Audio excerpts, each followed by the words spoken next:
Kepala Dinas Pemberdayaan Perempuan dan Perlindungan Anak Kota Makassar, Tendri Apalalo dalam acara Forum Anak Makassar 2017 yang diadakan di Hotel Max One Minggu 14 Mei menyampaikan bahwa saat ini Kota Makassar mengalami kemajuan.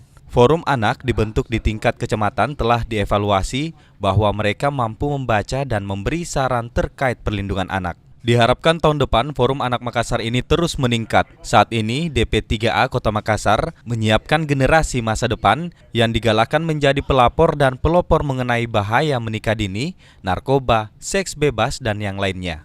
Anak-anak itu lahir menjalankan apa yang dilakukan oleh orang dewasa. Jadi anak-anak tidak pernah anak-anak punya hak, orang tua yang harus memenuhi. Karena itu kita perlu pendewasaan usia perkawinan. Orang boleh menikah, orang boleh merencanakan kelahirannya supaya melahirkan anak-anak generasi yang bagus.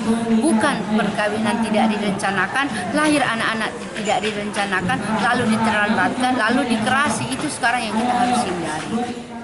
Ketua TPPKK Kota Makassar, Indira Yusuf Ismail, menyatakan bahwa Forum Anak Makassar ini bertujuan untuk mendidik dan memberi masukan yang bagus untuk para anak-anak agar menjadi anak masa depan yang baik dan menunjang Makassar menjadi kota layak anak. Dan juga diharapkan mereka menjadi pelopor kota layak anak.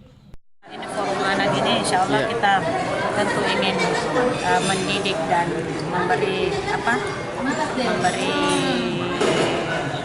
input yang bagus untuk bagaimana menjadi anak masa depan dan tentu menunjang untuk Makassar menjadi kota layak anak.